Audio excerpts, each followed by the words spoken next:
Hey guys, we're here in beautiful shiny Arizona. It's October 31st, Halloween 2020.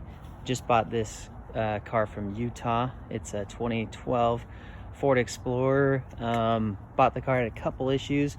One of those issues being the backup camera. I've kind of already taken the back of the car apart, and we're going to be replacing this old camera right here with this brand new one I bought on eBay. It's about $100, so let's see how it goes. I've already taken it apart. We'll splice together another video to show you how I did it. I'm gonna put it in right now. Thanks. Okay guys, so here we are, starting from the beginning. Pretty simple. You gotta open the trunk lid, and then you're gonna look for 2 screws that will attach on this side. It's more like a bolt, I should say. 10 or 11 millimeter, bolt there. And then you come to the other side, 11 millimeter bolt here, trying to get it out of the sun, as you can see, right next to this hydraulic arm here. 11 millimeter bolt there. Once you get those out, you can go ahead and close the trunk. And then you're gonna see, I already got it off, but once those are gone, you can then start pulling the trim off. So the trim goes here. And I just start from one end, and kind of pry and until you get to the middle. Do the other side, eventually it'll come off. One thing that I found, because this is an old car, we're in 2020 now, this is a 2012. One thing that I found was that this black piece on the inside here was wanting to attach to my chrome trim, so you may want to stick a screwdriver in there to kind of separate the two so you don't break the black plastic in there as well. But yeah, pretty easy. Once you get that guy off, comes off. I'm just gonna set it to the side over here so I don't step on it and break it. Then there's 5 10 millimeter screws. I put one back in already. There's one here, here, here, here.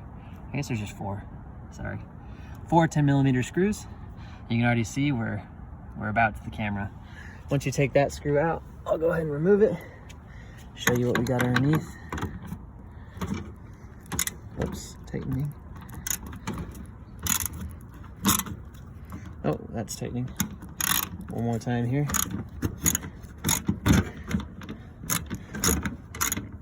I will say there are other videos out here showing how to do this, so definitely take a look. But I'm just kind of sharing some of my struggles.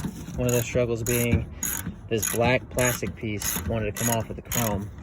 And since they're both so old, it was about to break. So I had to go ahead and split the two apart with a screwdriver. So just be careful on that.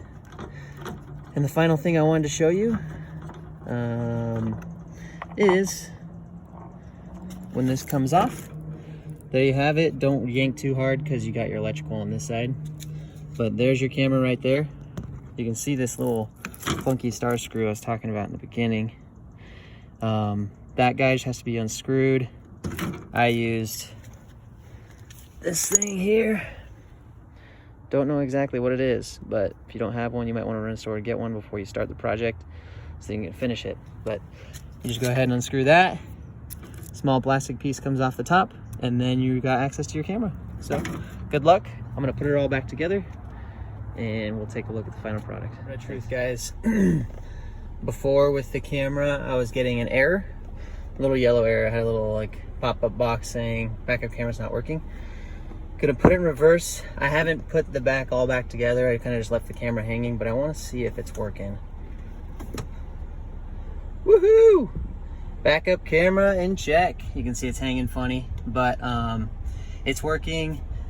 One thing to note is that, to my understanding, you have to go to the Ford dealership to get these directional lines to work again, but something like a software update. But good to go. I'm gonna button it all back up together and show you the final result.